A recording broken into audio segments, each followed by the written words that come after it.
Anime के starting में हम एक वॉर का सीन देखते हैं जहाँ पे कि दो किंगडम्स आपस में लड़ रहे होते हैं। यहाँ पर हम आना नाम के बंदे को देखते हैं जो कि महल के अंदर बढ़ते ही जा रहा था। अपने बीच में आते हुए वो सारे बंदों को खत्म करते थे। तो उसी तरफ हम कुछ लोगों को देखते हैं जो कि उस जगह से क्रोन प्रिंसेस को सही सलामत उस जगह से बाहर निकालकर उस बंदे के सामने खड़े हो जाते हैं। उसके साथ फाइट करने के लिए हम देखते हैं कि आनंद और कोई नहीं बल्कि खान एम्पायर का राजा है और उसी के अगेंस्ट में हम रीच नाम की बंदी को भी देखते हैं। इसके बाद उन लोगों के दरमियान फाइट स्टार्ट होती है जहां हम देखते हैं कि आनंद बड़ी आसानी से उन सारे लोगों को मार देता है। यहाँ जब रीच उसके ऊपर अटैक करती है तो वो बंदा बड़ी आसानी से उसके स्वॉर्ड को भी तोड़ देता है। इसके बाद जैसे ही वो उस लड़की को मारने वाला था वहाँ पर उसका दोस्त आकर अपने आप को सेक्रीफाइस कर लेता है रीच को बचाने के लिए, लेकिन हम देखते हैं कि वो बंदा रीच को भी नहीं बख्शता और वो उसे भी मार देता है। इसके बाद रीच मरने से पहले सोचते है कि काश अगली जिंदगी में अच्छे से जी पाऊं। इसके बाद हम समय को देखते हैं जो कि वापस से पीछे की तरफ जाने लगता है और इसके बाद हम रीच को देखते हैं जो कि वापस से अपने पास्ट में पहुंच जाती है जहाँ पर कि क्रोन प्रिंस उसकी बेइज्जती करते हुए उसके साथ अपनी सगाई भी तोड़ देता है। लेकिन वो ये चीज देखकर काफी ज्यादा हैरान होता है कि रीच को इस बार कुछ भी फर्क नहीं पड़ता। वो उस चीज को एक्सेप्ट करती है और उस जगह से जाने लगती है और अब हमें पता चलता है कि ये पहली बार नहीं है, इससे पहले भी वो अपनी 6 लाइफ्स को जी चुकी है। इसके बाद वो हमें ये भी बताती है कि उसकी पहली लाइफ में जब क्रोन प्रिंस ने उसके साथ सगाई तोड़ी थी, इसके बाद वो अपने घर पहुंची थी जहाँ पर इसके घर वाले भी उसे वापस से एक्सेप्ट करने के लिए बिल्कुल भी तैयार नहीं थे और उसे घर से बाहर निकाल दिया जाता है। जिसके बाद वो चलते चलते एक ग्रुप से टकराती है जो कि असल में व्यापारियों का ग्रुप होता है और उनका बिजनेस काफी ज्यादा लॉस में चल रहा होता है। हम उन सबके लीडर को देखते हैं, उसका नाम डॉली होता है। वो उसे यहाँ पे सहारा देता है और उससे बताता है कि अगर उसके पास वाकई में जिंदगी में जीने के लिए कोई भी होप नहीं बची है तो तुम हमारे साथ काम कर सकते हो। इसके बाद वो रीच को बिजनेस के बारे में काफी कुछ सिखाते हैं और अब हम देखते हैं कि वो काफी अच्छे बिजनेसमैन भी बन चुकी थी। इसी दौरान वो काफी ज्यादा कंट्रीज को भी घूम चुकी थी, सिर्फ एक कंट्री को छोड़कर। लेकिन अफसोस उससे पहले वो वॉर में मारी जाती है। जब उसकी आँख खुलती है तो वो देखती है कि वो वापस से अपने एंगेजमेंट वाले दिन में पहुंच चुकी है, यानी कि वो अपने पास्ट में चले गई। उसे लग रहा होता है कि शायद ये इसकी दूसरी जिंदगी जीने की एक नई अपॉर्चुनिटी भी हो सकती है। इसके बाद वो उस जगह से चले जाती है, लेकिन इस बार वो अपने साथ कुछ कीमती सामान लेकर जाती है घर से। जब वो रास्ते में पहुंचती है तो वो देखती है कि अफसोस उन व्यापारियों का ग्रुप कब का निकल चुका है, यानी कि वो वहां पहुंचने में लेट हो चुकी है। वो अपने सामान को चेक करते है तो वहाँ पर उसे एक मेडिकल वाली किताब दिखती है, तो वो डिसाइड करती है कि क्यों ना वो मेडिसिन के ऊपर स्टडी करे। इसके बाद वो काफी अच्छी डॉक्टर भी बन जाती है, इवन की वो अपनी मेडिसिन से नॉर्थ के प्रिंस को भी उसकी काफी रेयर डिसीज से बचा लेती है। बट अफसोस एक बार फिर से वो वॉर में मारी जाती है। जब वो अपनी तीसरी लाइफ में पहुंचती है तो वो इस बार डिसाइड करती है कि वो अपनी मेडिकल की स्टडीज को कंटिन्यू रखेगी। वो यहाँ पर एक बंदे से भी मिलती है जिसका नाम डॉक्टर माइकल होता है और वो एक तरह का साइंटिस्ट था। उसके साथ में वो काफी ज्यादा रिसर्च करती है, लेकिन एक बार फिर से वो वॉर में मारी जाती है। अपनी चौथी लाइफ में वो सर्वेंट हुआ करती थी और वो नोबल के यहाँ काम किया करती थी। हम देखते हैं कि उस लाइफ में भी वो मारी जाती है और उसकी वो 5वीं लाइफ में वॉरियर थी। बट अफसोस वो अपनी बिल्कुल 6 लाइफ में एक ही रीजन की वजह से मारी जाती है, वो थी वॉर। उसे कुछ समझ में नहीं आ रहा था कि आखिर वो इन 5 साल बाद हर बार वॉर में क्यों मारी जा रही है। सीन प्रेजेंट में शिफ्ट होता है जहाँ हम देखते हैं कि रेस इस बार फ्रंट डोर से ना जाते हुए बालकनी की तरफ जाने लगती है, जहाँ की वो एक बंदे से आकर टकराती है जो कि असल में कोई नहीं बल्कि आर्नल्ड होता है। उसे देखकर रेस काफी ज्यादा डर जाती है। वो कहती है कि तुम तो आर्नल्ड हो ना, यानी कि खान एम्पायर के राजा। रेस की बातों पर आर्नल्ड काफी ज्यादा हैरान होता है। वो कहता है कि वो तो पहली बार इस कंट्री में आया, आखिर उसे मेरा नाम कैसे मालूम है। अब इसके बाद हम देखते हैं कि रेस उसे वहाँ पे ग्रेट करती है, जिस पर वो बताता है कि वो कोई राजा नहीं है बल्कि उसका बाप जिंदा है और वो सिर्फ एक राजकुमार है। यहाँ हम रेस को देखते हैं जो कि काफी ज्यादा डरे हुए थे। आगे वो डरेगी भी क्यों नहीं, क्योंकि आर्नल्ड ने उसको लगभग 6 लाइफ तक मारा है और उसका मौत का रीजन है भी तो वही। इसके बाद वो वहाँ पर आर्नल्ड से माफी मांगती है, कहती है कि उसने अपनी एंगेजमेंट कैंसिल कर चुकी है। इसके बाद वो बालकनी से ही नीचे कूद जाती है। उसे देखकर आर्नल्ड काफी ज्यादा इंटरेस्टिंग होने लगता है इसके ऊपर। इसके बाद वो अपने बंदे को कहता है कि जल्दी से उसका घोड़ा तैयार करो। यहाँ हम रेश को देखते हैं जो कि जब घर पहुँचती है तो वो नोटिस करती है कि उसके घर के बाहर काफी ज्यादा भीड़ इकट्ठा है और वहाँ पर वही क्रोन प्रिंस उसका इंतजार कर रहा है जिसने कि उसके साथ एंगेजमेंट तोड़ी है। वो वहाँ पे रेश को देखकर उसका मजाक उड़ाने लगता है, ये कहते हुए क्या वो वाकई में मुझसे नाराज है क्योंकि मैंने सगाई तोड़ दी। जिस पर रेश कहती है कि बिल्कुल नहीं, बल्कि वो तो काफी ज्यादा खुश है क्योंकि वो उससे ज्यादा अच्छा डिजर्व करती है। उसकी बातों पर उस बंदे को काफी ज्यादा गुस्सा आती है। वो क्राउन प्रिंस यहाँ पर उससे माफी मांगने के लिए कहता है, जिस पर कि रीस साफ इनकार कर देती है। वो उससे कहती है कि मेरे रास्ते से हट जाओ और यहाँ वो खुद ही उस जगह से जाने लगते हैं। तभी वहाँ पर एक गार्ड आकर उसे रोक देता है, जिसे देखकर रीस को अपने आसपास डेंजर महसूस होता है। इसलिए वो उस गार्ड की तलवार पकड़कर अपने आप को बचाने की कोशिश करती है आर्नल्ड के अटैक से। उसके ऐसे स्किल को देखकर आर्नल्ड उससे कहता है कि मुझे पहले ही शक हो चुका था कि तुम जरूर वॉरियर तो होंगी। वैसे तुमने ऐसे स्किल्स कहाँ से सीखे? जिस पर की रीस उसे बताती है कि काफी बड़ा सीक्रेट है। यहाँ हम उस क्राउन प्रिंस को देखते हैं जो कि यहाँ पर आर्नल्ड के ऊपर चिल्ला रहा होता है, कह रहा होता है कि वो है कौन जो बीच में आ रहा है। जिस पर की रीस उसे बताती है कि तुम भूलो मत, असल में ये गान एम्पायर का राजकुमार है। तुम उससे ऐसे बदतमीजी से बातें नहीं कर सकते। अब जिस पर की क्राउन प्रिंस शांत हो जाता है क्योंकि यहाँ लोग बातें करने लगते हैं कि वो कितना ज्यादा क्रूअल माना जाता है। इवन की सारे किंगडम के लोग उससे डरते हैं। रीस को भी मालूम था कि ये बंदा कितना ज्यादा खतरनाक है क्योंकि उसने उसे हर उसकी पिछली लाइफ में मारा था। बट उसे ये समझ में नहीं आया था कि आर्नल्ड आके यहाँ पे आया किस लिए। जिस पर कि आर्नल्ड नीचे झुक जाता है और वो यहाँ पर रीस से उसका हाथ मांग रहा होता है। वो उसे यहाँ पे शादी के लिए प्रपोज कर रहा होता है। उसकी बातों पर हम देखते हैं कि रीस काफी ज्यादा हैरान होती है। वो उससे पूछती है ये कोई मजाक है? जिस पर आर्नल्ड बताता है कि बिल्कुल नहीं, मैं सीरियस हूँ। और उसकी बातों पर बाकी के सारे लोग भी काफी ज्यादा शॉक होते हैं। रीस सोच रही होती है कि यही तो उसकी मौत का कारण था और इस टाइम पर वो उसका हाथ मांग रहा है। लेकिन यहाँ पर वो आर्नल्ड को रिजेक्ट कर देती है। तभी उस जगह का राजा भी आ जाता है, यानी कि उसी क्राउन प्रिंस का फादर। वो वहाँ आकर अपने बेटे के सर को जमीन में पटकता है। वो रीस से माफी भी मांगता है कि उसने एंगेजमेंट तोड़ दी। लेकिन वो यहाँ पे रीस से कहता है कि वो आर्नल्ड के प्रपोजल को एक्सेप्ट कर ले, नहीं तो ये उनकी कंट्री के लिए बिल्कुल भी अच्छा नहीं होगा। जिसकी बातों पर आर्नल्ड उससे कहता है कि वैसे छोटी सी बात से हमारी और तुम्हारी कंट्री के बीच के रिश्ते तो खराब नहीं होंगे, लेकिन अगर रीस शादी के लिए मना कर देगी शायद तब कुछ हो सकता है। ये कहते हुए वो उस जगह से चले जाता है। अगले दिन हम देखते हैं कि रीस उससे अकेले में बात करने के लिए आई होती है। वो आर्नल्ड से पूछती है कि आखिर वो उसके साथ शादी क्यों करना चाहता है। जिस पर आर्नल्ड से बताता है कि जब उसने उसे पहली बार देखा था वो उससे पहली नजर में प्यार कर बैठा। उसकी बातों पर यहाँ पर रीस को शक हो रहा होता है। वो सोच रही होती है कि अगर ये सब कुछ उसके साथ पहली लाइफ में हुआ था तो शायद वो आंखें बंद करके उसके प्रपोजल को एक्सेप्ट कर लेती। लेकिन इस बार वो बिल्कुल सोच समझ के कदम उठाएगी। वो यहाँ पे सोचती है कि उसकी हर लाइफ में मौत का कारण सिर्फ और सिर्फ आर्नल्ड था,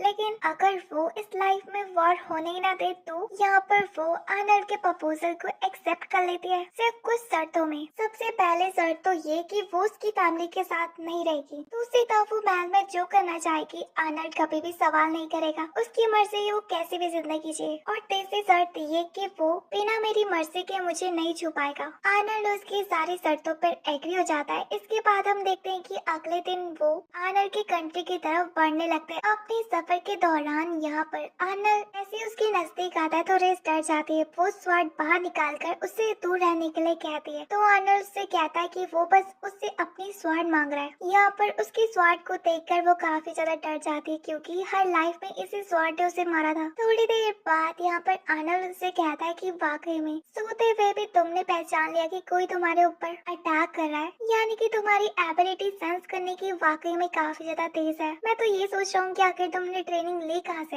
यहाँ पे हमें ये भी बताया जाता है कि रीस के शर्त के अकॉर्डिंग यहाँ पर आर्नल्ड रीस को उसे बिजनेसमैन के साथ मिलाने के लिए तैयार जाता है। यहाँ पर रीस काफी ज्यादा खुश थी कि वो अपनी पहले लाइफ के बंदे से मिल सकते हैं जिसने कि उसे बिजनेस के बारे में इतना कुछ सिखाया। वो इस लाइफ में भी उसके साथ अपने रिलेशंस को और भी ज्यादा बढ़ाना चाहती है। तभी अचानक से उनके ग्रुप के ऊपर कुछ ग्रुप अटैक कर देता है, जिसे देखकर आर्नल्ड भी बाहर निकलकर लड़ाई करने के लिए निकल जाता है उस गैरेज में रीस को लॉक करते हुए। जिस पर की रीस बाहर निकलकर देखना चाहती थी कि आखिर हो क्या रहा है। वो अपने बालों से हेयर पिन निकालकर ताले को खोल देती है। जैसे वो बाहर पहुंचते हैं तो आर्नल्ड ने उन सारे लोगों को हरा चुका था। वो ये चीज देखकर काफी ज्यादा हैरान होते कि आर्नल्ड इतने ज्यादा गुस्से में, बट तभी भी वो उन लोगों की जानों को बख्श देता है। ये चीज देखकर वो काफी ज्यादा हैरान होते कि क्या वाकई में ये वही बंदा है जो कि पिछले लाइफ में लोगों को इतनी बेरहमी से मार रहा था। वेल हम यहाँ पर ये भी देखते हैं कि जिन गुंडों ने उनके ऊपर अटैक करा था, उनकी स्वाद में असल में एक तरह का पॉइजन लगा हुआ था, जिस वजह से उनके यहाँ के काफी ज्यादा सिपाही पैरालाइज हो चुके थे। अपने लोगों की ऐसी हालत को देखकर आर्नल्ड डिसाइड करता है कि वो वापस से पीछे जाएंगे और आसपास के गाँव से मदद मांगेंगे। लेकिन ये चीज करने से उनका भी काफी ज्यादा टाइम वेस्ट होता है। यहाँ पर रिस सामने आती है, कहते हैं कि मैं इन लोगों को ठीक कर सकती हूँ। यहाँ वो आसपास के घास पत्ती को उठाकर उनसे एक दवाई तैयार करती है। वो उन लोगों से कहते हैं कि इससे तुम्हारे पॉइजन का असर बिल्कुल खत्म हो जाएगा, जिस पर कि वो लोग उसके ऊपर यकीन करने से हिचकिचा रहे होते हैं, जिस पर कि रिस अपने हाथ को उसी पॉइजन से काट देती है और उसके ऊपर वो एंटीडोट लगाती है। वो उन्हें ये भी बताती है कि देखो हुआ मुझे कुछ भी, उसकी बातों पर यकीन करते हुए उन सारे कार्ड्स के जख्मों पर लगा देते हैं। यहाँ दूसरी तरफ वो रिस को नोटिस करता है, जो कि फूलों के साथ खेल रही होती है, जिसके बाद आर्नल्ड उसके पास आता है और कहता है कि वैसे तुमने ताला कैसे खोला, मैंने तो तुम्हें बंद करा था ना। यहाँ पर रिस याद करती कि उसके पिछले लाइफ में जब वो सर्वेंट हुआ करती थी तो उसके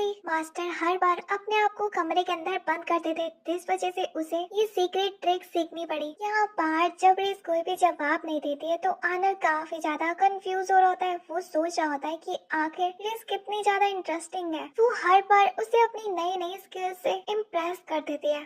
इसके बाद आर्नल्ड यहाँ पर रिस को बताता है कि तुम्हारी दी गई दवाई वाकई में काम आई, और इसके बाद वो उसको थैंक्स भी कहता है, ये कहते हुए कि वो अपने साथियों की काफी ज्यादा चिंता करता है। माना कि वो सिर्फ एक गार्ड है लोगों की नजर में, बट मेरी नजर में वो ऐसे लोग हैं जिन्हें की मैंने सहारा दिया है। कहीं ना कहीं वो मेरी लाइफ में काफी ज्यादा इम्पोर्टेंट है। मैं उन्हें हमेशा अपने भाइयों की नजरों से ही देखता हूँ। उसकी बातों पर रिस बहुत हैरान होती है और सोचती है कि लगता तो नहीं है कि ये वही बंदा है जिसने की वॉर में इतने सारे बेकसूरों को मारा था। आखिर आर्नल्ड करना क्या चाहता है। यहाँ वो उससे पूछती है कि वैसे क्या तुम्हारी फैमिली वाले हमारी मैरिज के लिए तैयार है, जिस पर आर्नल्ड से बताता है कि क्यों नहीं, उन्हें तो ऐसी लड़की चाहिए थी जो रॉयल फैमिली की भले ही हो बट घर का काम काज भी संभाल सके। उसकी बातों से हम देखते हैं कि रिश कितनी ज्यादा एक्साइटेड जाती क्योंकि उसे ऐसी लाइफ जीनी थी। यहाँ फाइनली काफी दिनों के सफर के बाद हम देखते हैं कि वो आर्नल्ड की कंट्री में पहुंच जाते हैं और वो जगह पूरी दुनिया में सबसे ज्यादा खूबसूरत जगह थी, क्योंकि उनकी कंट्री अपने नेचुरल रिसोर्सेज में काफी ज्यादा रिच थी, इसलिए वो जगह भी बहुत ज्यादा डेवलप थी। और ये बची हुई आखिरी कंट्री थी जिसे कि वो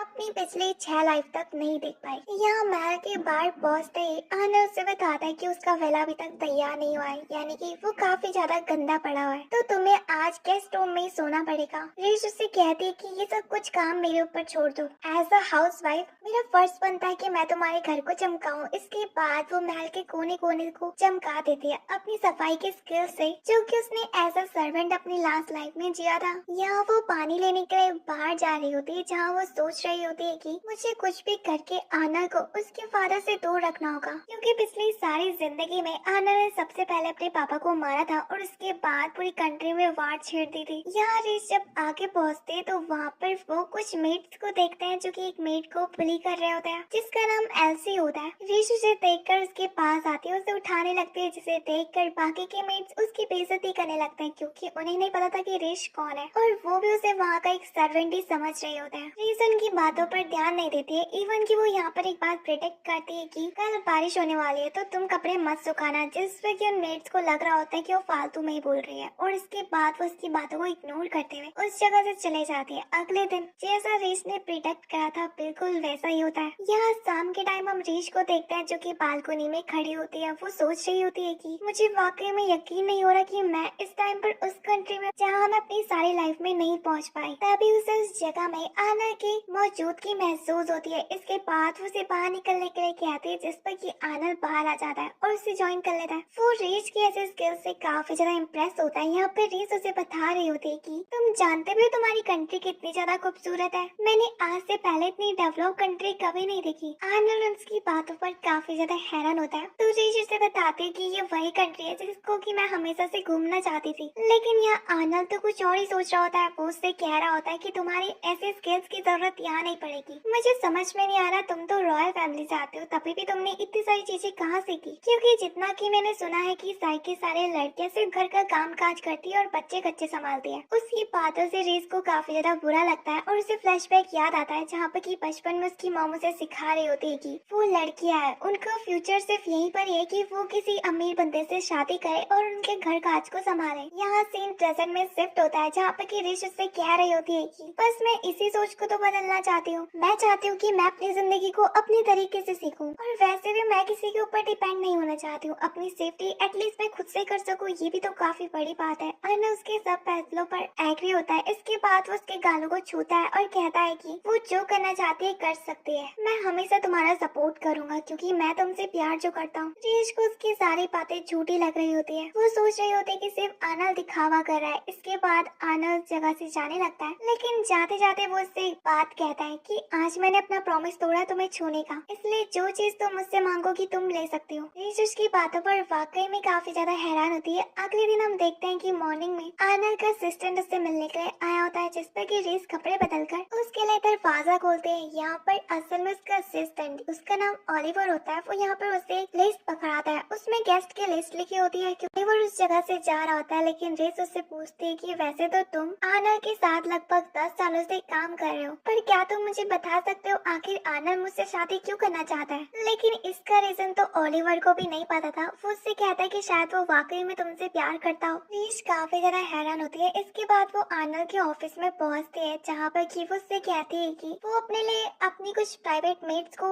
चुनना चाहती है खुद से, जिस पर कि आनंद उससे कहता है कि तुम्हें जो करना है करो। इसके बाद वो उसके सामने एक चीज रिवील करता है कि आज वो अपने कास्टल में एक तरह की पार्टी ऑर्गेनाइज कर रहे हैं। उस पार्टी में वो सारे गेस्ट को हम दोनों की रिलेशनशिप के बारे में बताने वाले हैं। तुम्हें इस चीज से कोई दिक्कत तो नहीं है? जिस पर रीश को कोई भी फर्क नहीं पड़ता। वो कहती है कि कोई नहीं। यहाँ वो उससे ये भी कहती है कि वो पार्टी में उसे ऐसा वाइफ ट्रीट भी कर सकता है, और वो उसे अपना हाथ पकड़ने के लिए दे दिया। ये कहते हुए कि उसने ग्लव्स पहने हुए हैं तो वो उसे छू सकता है। थोड़ी देर बाद सारी तैयारियां कंप्लीट हो चुकी थी पार्टी के लिए। मेहमान भी पहुंच चुके थे और वहाँ पर रीश और आनंद भी एंट्री लेते हैं। तभी उन गेस्ट में से एक बंदा अपनी बेटी का हाथ आनंद को दे रहा होता है, जिसपे कि आनंद साफ रिजेक्ट कर देता है, ये कहते हुए उसने अपनी फ्यूचर वाइफ ढूंढ चुकी है। इसके बाद वो उन सारे लोगों के सामने रिवील करता है कि रीश उसकी होने वाली बीवी है, जिसकी बातों से सबको शौक लगता है। आनंद को ऐसा कहता हुआ देखकर रीश उससे पूछती है कि क्या तुम नोबल्स को डराने की कोशिश कर रहे हो? जिस पर आनंद उससे कहता है कि मैं किसी को डरा नहीं रहा हूँ, बल्कि सबको अलर्ट कर रहा हूँ कि तुम मेरी वाइफ और पार्टी के दौरान तुम्हें कोई छेड़ ना सके। वैसे भी तुम्हारी प्रोटेक्शन की जिम्मेदारी मैंने जो ली हुई है। रीश उससे कहती है कि उससे सबसे ज्यादा डर तो तुमसे लगता है, क्योंकि वो इस पूरी दुनिया में सबसे लड़ सकती है सिवाय उसको छोड़कर। जिस पर कि आनंद उससे कहता है कि वो अपनी सीक्रेट टेक्निक रीश को सिखा सकता है। जिसकी बातों को सुनकर रीश काफी ज्यादा हैरान होती है और सोचने लगती है कि अगर ऐसा हुआ तो शायद आने वाली लड़ाई में वो अपने आप को आनंद के उन मूव से बचा सकती है जिससे कि वो हर बार मारी गई थी। तभी उस जगह में गाना भी बजने लगता है, जिसे देखकर आनंद वहाँ पे रीश को उसके साथ डांस करने के लिए कहता है, जिस पर कि रीश भी एग्री हो जाती है, क्योंकि वो इस लाइफ को यूं ही बर्बाद तो नहीं कर सकती, इसलिए वो भी इस मोमेंट को एंजॉय करना चाहती थी। उन दोनों का डांस शुरू होता है, जिसे देखकर नोबल्स भी काफी ज्यादा हैरान होते हैं। वो दोनों की दोनों डांस में काफी ज्यादा अच्छे भी थे। इवन की उसे डांस करता हुआ देखकर रीश अपनी पिछली लाइफ को याद करने लगती है, जहाँ पे कि आनंद ने उसे मारा था। यहाँ वो उससे लीड रोल ले रही होती है डांस में, लेकिन आनंद उसके हर डांस को फेल करते रहा था। उनका डांस खत्म होता है, जिसे देखकर ऑडियंस काफी ज्यादा इम्प्रेस होती है, क्योंकि उन्हें ऐसा लग रहा था कि ये लोग डांस करते टाइम किसी तरह का कंपटीशन कर रहे हैं। पार्टी चलते रहती है पूरी रात, जहाँ पे कि आनंद अब बाकी नोबल्स के साथ बिजी हो जाता है बातचीत करने में।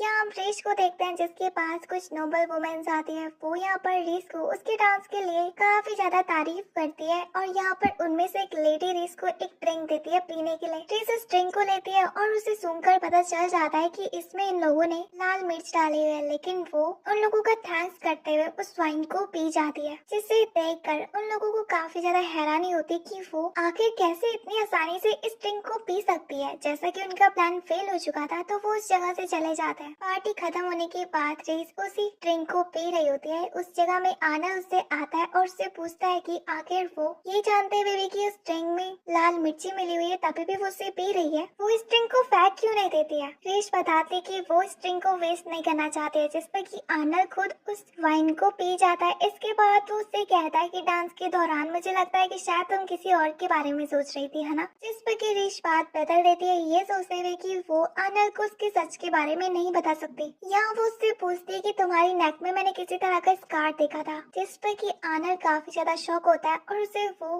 निशान दिखाता है और कहता है कि वाकई में मैं बहुत ज्यादा हैरान हूँ कि तुम इस स्कार के बारे में कैसे जानती हो, क्योंकि मेरे लाइफ में सिर्फ गिने चुने लोगों के इस बारे में पता है। जिस पे कि रिस उससे पूछती है कि वैसे तुमने मुझे ये नहीं बताया कि आखिर ये चोट तुम्हें लगे कैसे थे, जिस पर कि आर्नल्ड उससे कहता है कि अगर वो ये बात ना ही जाने तो उसके लिए बेहतर रहेगा। ये कहते हैं वो उस जगह से चले जाता है। अगली सुबह हम एल्सी को देखते हैं जो कि अपनी मेड फ्रेंड से बात कर रही होती है। ये कहते हुए कि आज के दिन प्रिंसेस अपनी प्राइवेट मेड्स को चूज करने वाली है, मुझे नहीं लगता कि वो मुझे चुनेगी। तभी उस जगह में डियाना नाम की लड़की भी पहुंच जाती है जो कि उन लोगों को उनके हाथ चलाने के लिए कहती है, ना कि मुंह। यहाँ वो ये कहते हुए चले जाते हैं। दूसरी तरफ प्रिंस डियाना के बारे में बाकी लड़कियों से पूछते हैं तो वो उसे बताते हैं कि असल में वो पहले नोबल फैमिली में रहा करती थी, लेकिन जब उसका परिवार कर्जे में पहुंच गया तो उसे ये जॉब करनी पड़ी। उसकी बातों से रीस हैरान होती है। कुछ देर बाद का सीन देखते हैं जहाँ पे की सारी मेड्स इकट्ठा हुई होती है। वो वहाँ पे प्रिंसेस के आने का इंतजार कर रहे होते हैं, यानी कि आर्नल्ड के वाइफ का।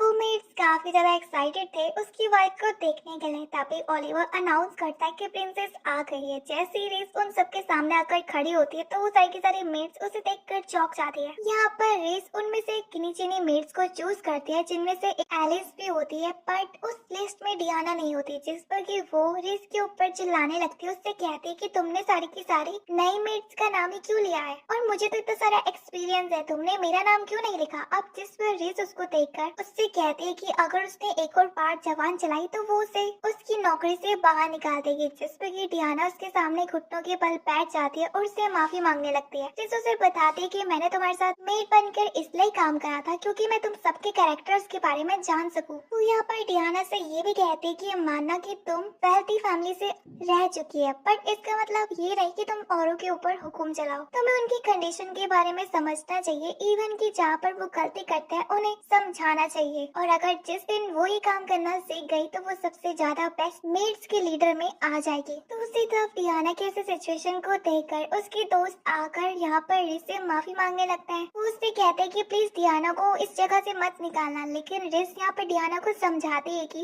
वो जानती है कि डियाना कितनी ज्यादा मेहनत कर रही है, बस उसका सिखाने का तरीका अलग है। इसके बाद वो यहाँ पर उससे ये भी कहते कि वो उसे इस जॉब से निकाल नहीं रही है, बल्कि उसे इन सारी मेड्स का टीचर बना रही है। तुम्हें उन्हें सिर्फ घर के काम काज ही नहीं सिखाने हैं, बल्कि पढ़ाई लिखाई भी संभालनी है। अगर वो अच्छी एजुकेशन ले पाएंगे तो इस जगह से निकलने के बाद एटलीस्ट वो इतने ज्यादा काबिल तो होंगे कि वो बाहर जाकर नौकरी कर सके। हम लड़कियां हैं, हमें एक दूसरे को सपोर्ट करना चाहिए। उसकी बातों का काफी असर होता है डियाना के ऊपर। हम देखते हैं कि इन सारी चीजों को आर्नल्ड भी नोटिस कर रहा होता है। यहाँ रेस डियाना को कुछ किताबें देती है और उसे समझाती है कि वो एल्सी को जाकर पढ़ाए। यहाँ हम देखते हैं कि डियाना उसकी बातों से काफी ज्यादा चेंज हो चुकी थी, इवन कि वो सबसे प्यार से बात भी करने लगी थी। ऐसे जब यहाँ पर रेस को तैयार कर रही होती है वो उससे पूछती है कि वैसे तो वो सिर्फ नॉर्मल से व्यापारी से मिल रही है, आखिर वो इतनी तैयार होने की क्या जरूरत है। रेस कुछ नहीं बताती क्योंकि वो अपने मन में सोच रही होती है कि वो मर्चेंट कोई मामूली मर्चेंट नहीं है, बल्कि पिछली लाइफ में उसने मुझे सहारा दिया था और काफी बड़ा बिजनेसमैन भी बनाया था। जितना कि मुझे पता है ये साल उनके लिए काफी बड़ा मुश्किलदायक था, यानी कि इस टाइम पर वो लोग काफी ज्यादा लॉस में चल रहे होंगे, लेकिन अगर मैं उनकी मदद करूँ तो हमारे बीच के रिलेशन काफी ज्यादा अच्छे हो सकते हैं।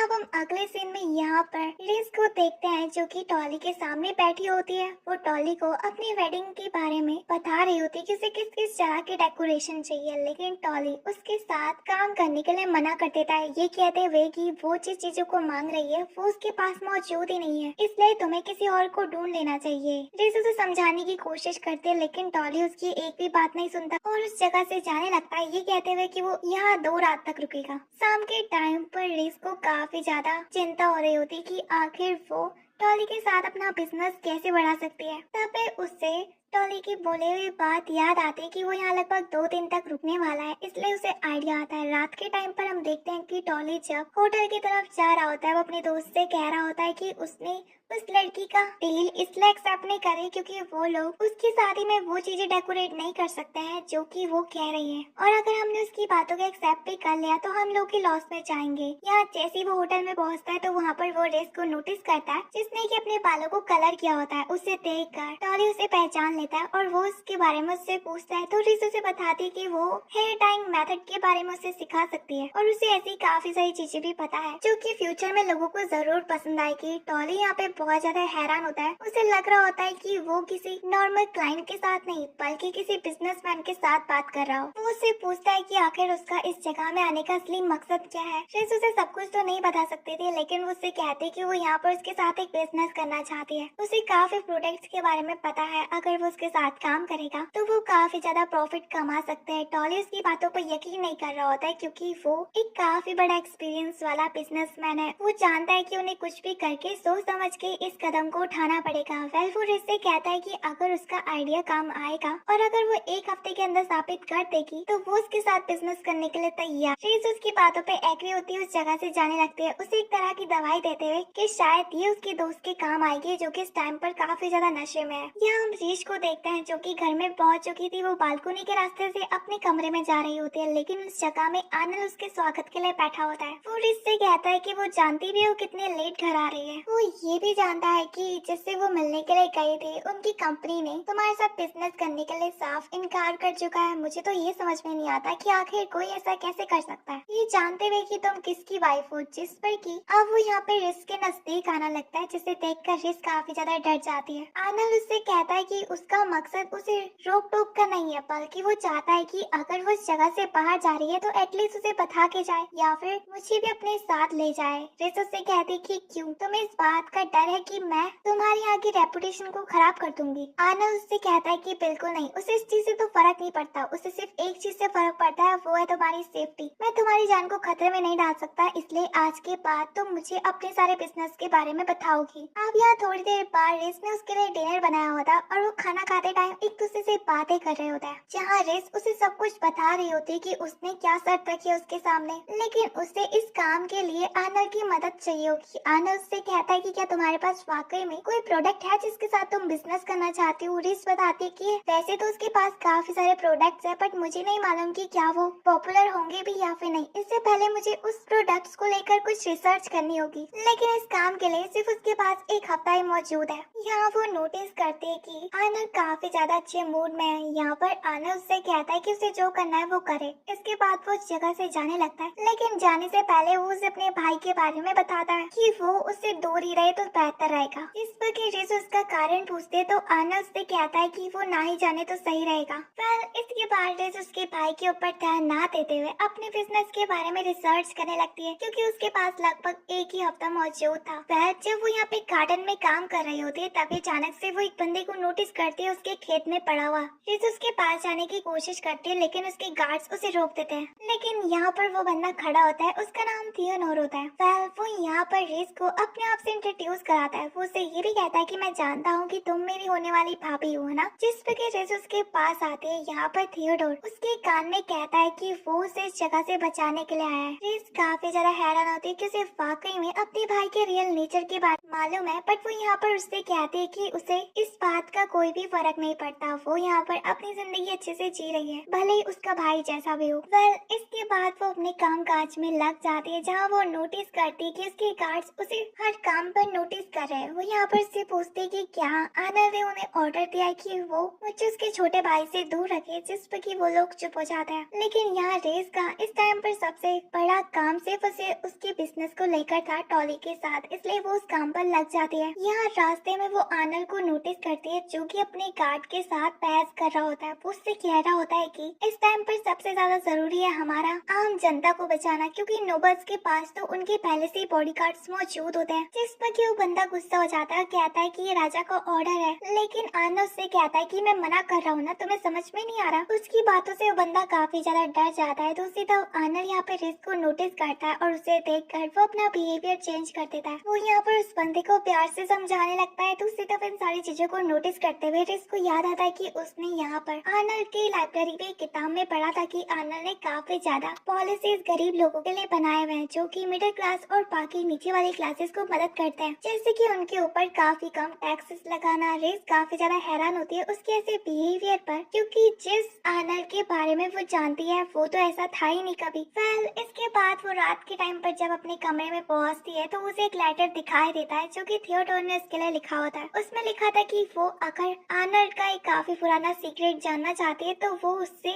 मिलने के लिए आए। अब उसकी बातों पर रिस काफी ज्यादा एक्साइटेड हो जाती है उस सीक्रेट के बारे में जानने के लिए। रात के टाइम पर वो उसी लोकेशन में आती है जहाँ पर थिएटर ओनर से मिलने के लिए बुलाया था। थिएटर उसके पास आता और कहता है कि वो जानती भी है वो किस बंदे के साथ रह रही है। आनर तुम्हारे लिए इतना बड़ा खतरा बन सकता आने वाले टाइम पर, तुम सोच भी नहीं सकते हो। वो बंदा काफी ज्यादा क्रूर माना जाता है। उसका भाई होने के नाते मुझे उसके सारे सीक्रेट्स के बारे में मालूम है कि वो कितनी बेरहमी से लोगों को मार देता है। इवन कि उसने तो अपनी खुद की माँ को भी मार दिया था। और आने वाले टाइम पर जब आनर का मतलब रिस से निकल जाएगा तो वो उसे भी मार देगा। उसकी बातों से रिस को कुछ भी फर्क नहीं पड़ रहा होता है, क्योंकि उसे मालूम था कि आज नहीं तो कल तो उसने मरना ही है। वो उससे कहती कि वो आनर के बारे में सब कुछ जानती है, पर तभी भी वो उसके साथ ही रहना चाहती है। रिस उसे समझाने की कोशिश करता है, लेकिन तभी उस जगह में आनर भी पहुंच जाता है। उसने उसकी सारी बातें सुन चुकी थी। थिएटर उसे देखकर काफी ज्यादा हैरान होता है और सोचता है कि आखिर वो यहाँ क्या कर रहा है। आनर उससे कहता है कि मैंने तुम्हें मना कहा था ना कि मेरी बीवी से दूर रहना, और इसके बाद वो उस जगह से उसे भगा रहा होता है। जिस पर कि थिएटर कहता है कि मुझे पहले से ही मालूम था, तुम मुझसे कोई बात करना ही नहीं चाहते हो। इसके बाद वो वहाँ पर अपने भाई से माफी मांगता है, लेकिन वो अपने भाई के साथ कुछ देर बातें करना चाहता था, लेकिन आनर उसे साफ मना कर देता है। यहाँ पर रिस उसकी हालत को देखकर आनर से कहती है कि वो अपने भाई के साथ कुछ देर के लिए बात क्यों नहीं करता है, जिस पर कि आनर साफ मना कर देता है। उसकी बातों पर थिएटर को काफी ज्यादा बुरा लगता है और वो उस जगह से चले जाता है, ये कहते हुए कि तुमने मुझे कभी लायक समझा ही नहीं था। फिर उसके जाने के बाद यहाँ पर आनर रिस से कहता है कि उसने मना करा था ना कि तुम उसके छोटे भाई से ना मिले। रिस उसे कहते कि मुझे मालूम था, इसलिए तो मैंने तुम्हें लेटर लिखा था कि तुम इस जगह में पहुँचो।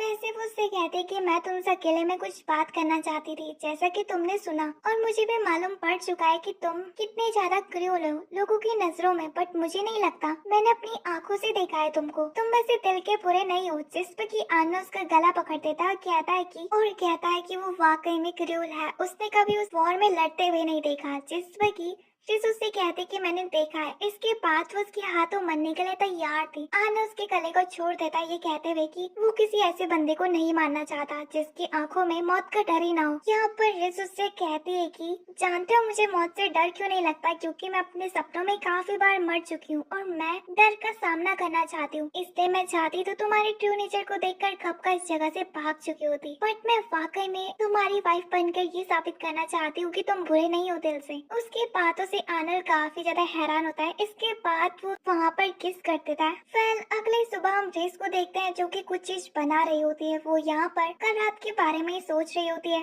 ऐसे उसके पास आते हो, कहती है कि लगता है तुम काफी ज्यादा थकी हुई हो और शायद तुम कल रात को सो भी नहीं पाए। फिर रेस उससे कहती है कि ऐसी कोई बात नहीं, वो थोड़ा सा बिजी है इस टाइम पर। ऐसे ही यहाँ पर रेस के नाखूनों को नोटिस करती है जहाँ पर किसने नेल पेंट लगाई होती है। उसके रंगीन नाखून को देखकर उससे उसके बारे में पूछती तो रिस बताती कि वो एक तरह के नेल पेंट्स बना रही है, जिससे कि लड़कियों के नाखून और भी ज्यादा खूबसूरत लगते हैं। और ये एक तरह की नेल पेंट है जो कि काम करते टाइम पर भी नहीं निकलती। यहाँ वो ऐसी के हाथों में भी उन नेल पेंट्स को लगाने लगती है, जिस पर ऐसी उसे बताती कि उसके नाखून तो काफी ज्यादा कमजोर है, लेकिन यहाँ पर रिस उसे बताती कि इस नेल पेंट की मदद से तुम्हारे नाखून काफी ज्यादा मजबूत हो जाएंगे, बट उसके लिए तुम्हें कुछ हेल्दी खाना भी खाना पड़ेगा। अब उसकी बातों को सुनकर ऐसी काफी ज्यादा इमोशनल हो जाती है और कहती है कि तुम तो जानते हो ना मेरी फैमिली कंडीशन कितनी ज्यादा बेकार है, उन्हें एक टाइम का खाना मिल जाता है वही काफी बड़ी बात है। उसकी हालत के बारे में जानकर रिस नोटिस करती है कि इस कंट्री में वाकई में जो गरीब लोग हैं उनकी हालत बहुत खराब है, इवन कि उनके पास रोजगार भी नहीं है। वैसे वो यहाँ पर ऐसे से कहती है कि तुम अपनी फेवरेट कलर की नेल पेंट ले सकती हो। इसके बाद ऐसी उस जगह में रोने लगती है और कहने लगती है कि ऐसा हमें आज से पहले किसी ने भी ट्रीट नहीं करा होगा। रिस वाकई में काफी अच्छी प्रिंसेस है, इवन कि वो हर मेड को अपनी बहन की तरह ही ट्रीट करती है। यहाँ हम देखते हैं कि समय के साथ साथ वो सारी की सारी लड़कियां नेल पेंट्स को लेकर काफी ज्यादा अट्रैक्ट होने लगती है। यहाँ पर वो नेल्स पेंट बनाना भी सीख रही होती है और फाइनली वो दिन भी आ जाता है जिस दिन रेस यहाँ पर टॉली को अपने प्रोडक्ट के बारे में बता रही होती है। वो उसे बताती है कि मैंने एक तरह की नेल पेंट तैयार करी है जो कि लड़कियों के बीच में काफी ज्यादा फेमस होगी, जिस पर कि टॉली उन सारी मेड्स के नाखून सपनों में उसी नेल पेंट को देखता है और उसे उसका आइडिया बहुत पसंद आता है। लेकिन वो रेस से कहता है कि तुम और कुछ भी कहना चाहती हो, जिस पर रेस उसे बताती है कि हाँ, मेरे प्रोडक्ट सिर्फ और सिर्फ लेडीज के बीच में फेमस ही नहीं होगा, बल्कि इस दौरान काफी ज्यादा बेरोजगार लोगों को रोजगार मिल सकेगा। हम गरीबों को इस नेल पेंट को बनाने के लिए हायर करेंगे, जिस दौरान उन्हें भी रोजगार मिल जाएगा और इससे हमारी कंट्री की जो इकोनॉमी है वो भी बढ़ जाएगी, जिस वजह से उनके ऊपर लगने वाले टैक्सेस भी कम हो जाएंगे काफी हद तक। पर टॉली उससे कहता है कि इससे मुझे क्या फायदा होगा, और वैसे भी मैं एक व्यापारी हूँ, मुझे सिर्फ और सिर्फ अपने कस्टमर्स और नोबल से ही फर्क पड़ता है। गरीबों को कैसी भी जिंदगी जीना पड़े उससे उसका क्या लेना देना। इसको पहले से ही मालूम था कि टॉली इतनी आसानी से उसकी बातों पर नहीं आने वाला है, इसलिए वो अपने पास से एक पर्चा उसे देती है जिसमें कि उसकी बहन की इस चीज की रेसिपी लिखी होती है। और यहाँ वो टॉली को ये भी बताती है कि अगर वो उसके साथ काम करने के लिए तैयार हो जाएगा तो वो उसकी बहन को ठीक करने वाली दवाई दे सकती है उसे। जैसे उसकी अपनी बहन है वैसी काफी ज्यादा गरीब लोग हैं जो कि अपने हर एक दिन बड़ी मुश्किलों से बिता रहे हैं। उसकी बातों पर टॉली को काफी ज्यादा बुरा लगता है। वो यहाँ पर इससे माफी मांगता है कि वो इतना ज्यादा मतलबी बन चुका था कि वो गरीबों के बारे में सोचना ही नहीं चाहता। लेकिन मुझे अब बिल्कुल समझ में आ चुका है, मेरे व्यापार से बढ़कर किसी के लिए उसकी लाइफ बेहतर बनेगी तो ठीक है, मैं तुम्हारे साथ ये बिजनेस करने के लिए तैयार हूँ। अब भले ही मुझे इसमें प्रॉफिट हो या फिर लॉस। अगले सीन में हम रेस को देखते हैं जो कि काफी ज्यादा थकी होती है। तभी उस जगह में उसका बॉडी गार्ड भी आ जाता है ओलिवर के साथ। लेकिन वो दोनों कमरे में नोटिस करते हैं कि रेस तो मौजूद ही नहीं है और ना ही उसकी प्राइवेट सर्वेंट यानी कि एल्सी। तो उसी तब हम थियोडोर को देखते हैं जो कि यहाँ पर एल्सी और उसके सर्वेंट को धन्यवाद कर रहा होता है उसका काम करने के लिए। हमें यहाँ मालूम पड़ता है कि उन लोगों ने मिलकर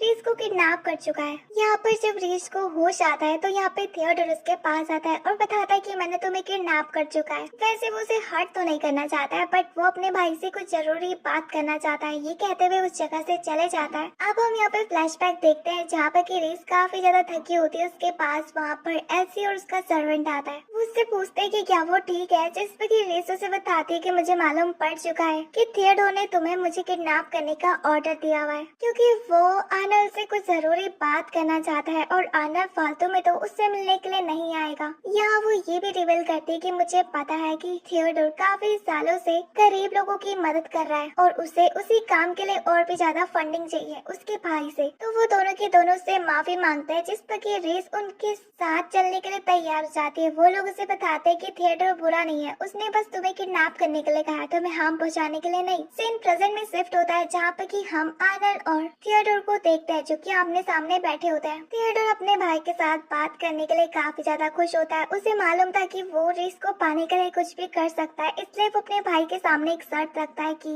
वो अगला राजा मुझे बनने दे, और अगर उसने ये काम नहीं करा तो वो इतनी आसानी से रेस को नहीं छोड़ने वाला। थियोडोर नोटिस करता है कि उसका भाई उसे उसकी बातों से घंटा फर्क नहीं पड़ रहा होता है, जिसे देख कर थियोडोर सोच रहा होता है कि ऐसा तो हो ही नहीं सकता कि उसे रेस की कोई भी परवाह नहीं है। वेल वो उसके सामने कहता है कि तुम तो रेस के लिए कुछ भी कर सकते हो ना, और जो चीज मैं मांग रहा हूँ वो तो काफी ज्यादा छोटी है। यहाँ आर्नल्ड उससे सिर्फ एक ही सवाल करता है कि उसने रीस को कहाँ छुपा के रखा है, जिस पर कि थियोडोर उसे बताता है कि वो इतनी आसानी से रीस को उसे नहीं लौटाने वाला। पहले वो उसके साथ वादा करे कि फादर के बाद मैं गद्दी में बैठूंगा, जिस पर कि आर्नल्ड उससे कहता है कि क्या तुम्हें सच में लगता है कि रीस को वो चार दीवारें रोक पाएगी। इसके बाद रेस वहाँ पर एंट्री लेती है, जिसे देखकर थियोडोर काफी ज्यादा हैरान होता है। वो कहता है कि तुम उन गार्ड्स को चकमा देकर यहाँ तक कैसे पहुँची, जिस पर रेस बताती है कि उसने कैसे अपने क्लिप से दरवाजा खोल दिया था और उन गार्ड्स के साथ फाइट करी थी। वो यहाँ पे थियोडोर को एक एडवाइस भी देती है कि कभी भी अपने प्रिजनर को अकेले नहीं छोड़ना चाहिए, खास करके तो अपनी नजर से दूर। और दूसरी चीज ये कि अपने प्रिजनर को कैद करने से पहले उसकी पूरी जांच कर लेनी चाहिए। वेल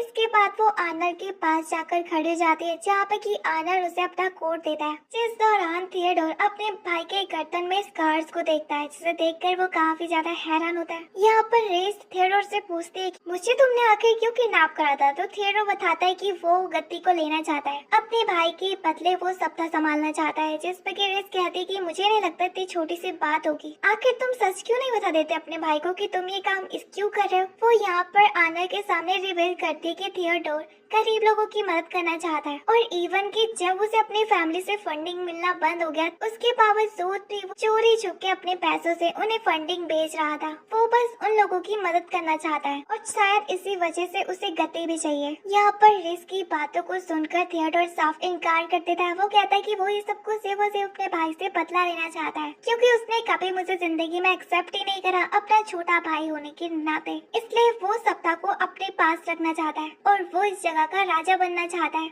यहाँ पर आनंद उसकी बातें सुनकर काफी ज्यादा परेशान हो चुका था। वो उससे कहता है कि मैंने तुमसे कहा था ना मेरी बीवी से दूर रहना, ये जानते हुए भी तुमने उसे किडनैप करने की कोशिश भी कैसे करी। आनंद का मूड बिगड़ता हुआ देखकर रिस यहाँ पे आनंद को समझाने की कोशिश करती कि उसका भाई बस उससे बातें करना चाहता है, जिस पर कि आनंद यहाँ पर रिस को चुप रहने के लिए कहता है। उन दोनों को लड़ता हुआ देखकर थियोडोर भागते हुए उस जगह से चले जाता है। उसके जाने के बाद आनंद रिस से कहता है कि मैंने तुमसे भी ये बात कही थी कि तुम उससे दूर रहना। आखिर तुम दोनों, मुझे समझ में नहीं आ रहा कि तुम करना क्या चाहते हो। रिस उससे कहती कि यहाँ पे समझ तो मुझे नहीं आ रहा कि तुम्हें आखिर मेरी परवाह क्यों है। लास्ट बार तो तुमने कहा था ना कि जब तुम्हारा मतलब निकल जाएगा तो तुम मुझे मार दोगे। इससे अच्छा तो मैं थियोडोर के हाथों ही मर जाऊँ। आखिर तुम्हें मेरी परवाह कब से होने लगी। इवन कि तुम अपने भाई से भी बात नहीं करना चाहते हो, उसके साथ थोड़ी देर ये बिना जाने हुए कि आखिर उसके दिल में है क्या। यहाँ पर हम देखते हैं कि आनंद उसकी बातों को ध्यान नहीं दे रहा होता है। इवन वो उससे देखकर कहता है कि वो वाकई में काफी ज्यादा क्यूट है। इसके बाद वो यहाँ पे रिस से कहता है कि वो गुस्से में बिल्कुल भी अच्छी नहीं लगती। वो सिर्फ इसलिए रिस को थियोडोर से अलग रख रहा है क्योंकि वो नहीं चाहता कि वो उसके भाई की बातों पर फंस जाए और मुझे अपने भाई से बिल्कुल भी बात नहीं करनी। और ये कहते हैं वो उस जगह से चले जाता है, उसे वार्निंग देते हुए कि वो थियोडोर से ना ही मिले तो अच्छा रहेगा। रिस जो कि अब काफी ज्यादा परेशान हो चुकी थी, वो यहाँ पे थियोडोर से अपने सारे सवालों का जवाब लेना चाहती थी। इसलिए वो आनंद की वार्निंग के ऊपर ध्यान ना देते हुए उससे मिलने के लिए चले जाती है। जहाँ दूसरी तरफ हम थियोडोर को देखते हैं जो कि अपने पास को याद कर रहा होता है। वार के दौरान वो एक बंदे की मदद कर रहा था उसका इलाज करने में। तभी अचानक से उस जगह में कुछ सोल्जर्स आकर उन दोनों को मारने के लिए पहुंच जाते हैं, जिस पर कि थियोडोर अपनी जान की परवाह ना करते हुए उस बंदे को बचाने के लिए खुद उसके सामने आकर खड़ा हो जाता है। लेकिन अच्छी बात तो ये थी कि आनंद बीच में आकर उन लोगों को मार देता है और अपने भाई को बचा लेता है। वो अपने भाई से ये भी कहता है कि उसे इन लोगों के ऊपर अपनी जिंदगी दांव पे लगाने की कोई भी जरूरत नहीं है। मैंने तुम्हें कितने बार समझाया है कि तुम अपनी जिंदगी को क्यों नहीं जीते, तुम्हें इन लोगों की इतनी परवाह क्यों है। यहाँ जब इस सारी चीजों के बारे में थियोडोर सोच ही रहा होता है, उस जगह में रिस भी पहुंच जाती है, जिसे देखकर थियोडोर उससे कहता है कि उसे उससे कोई भी भाषण नहीं सुनना। तुम पक्का मुझे यहाँ पे लेक्चर देने आई होगी कि मैं प्रिजनर को कैसे रखूँ अगले बार से, बट मुझे तुमसे कुछ भी बात नहीं करनी, क्योंकि अगर आनंद को इस बारे में पता चलेगा तो वो हम दोनों के ऊपर ही गुस्सा करेगा।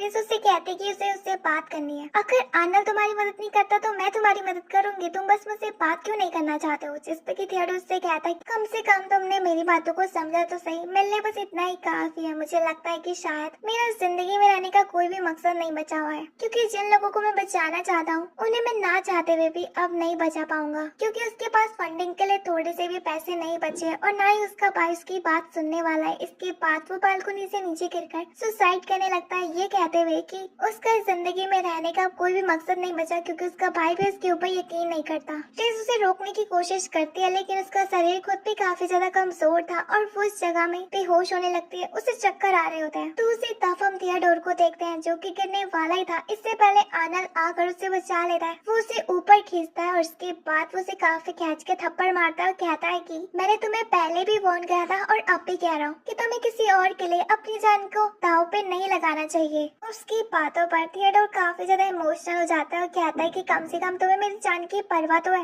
मैं वाकई में तुम्हारे साथ काम करना चाहता हूँ, मैं चाहता हूँ कि तुम मेरी मदद करो। दूसरी तरफ यहाँ पर रिस उनकी बातों को सुनकर बेहोश हो जाती है, बट वो खुश थी कि कम से कम आनंद अपने भाई की चिंता तो करता है। इसके बाद आनंद रिस के पास आता है और उसे उठाकर उस जगह से ले जाने लगता है, थियोडोर से ये कहते हुए कि अब तैयार हो, लीडरशिप की पूरी जिम्मेदारी मैं तुम्हारे हाथों में सौंप रहा हूँ। उम्मीद है कि तुम मुझे नाराज नहीं करोगे। इसकी बातों पर थियोडोर भी काफी ज्यादा हैरान होता है। अगली सुबह हम रिस को देखते हैं, जब उसकी आँख खुलती है तो वो अपने पास आनंद को देखती है जो कि पूरी रात पर नहीं सोया था। इवन की बस वो उसी का ख्याल रख रहा था। यहाँ आनल उसे थियोडोर का एक लेटर देता है जो कि स्पेशली थियोडोर ने सिर्फ और सिर्फ रिस्क के लिए लिखा हुआ था। उस लेटर को पढ़ने के बाद रिस्क को मालूम पड़ जाता है कि आनल ने लीडरशिप थियोडोर के हाथों में सौंप चुकी है। थियोडोर यहाँ पर रिस्क का शुक्रिया अदा भी करता है और ये भी कहता है कि शायद अगर तुम नहीं होती तो उन दोनों भाई के बीच में उन दोनों के रिश्ते कभी नहीं संभल पाते और जैसा रिस्क चाहती थी वैसा ही मैं कर रहा हूँ। इसके बाद वो उसे मीटिंग के लिए भी बुलाता है। उस लेटर को पढ़ने के बाद रिस्क को काफी ज्यादा खुशी होती है।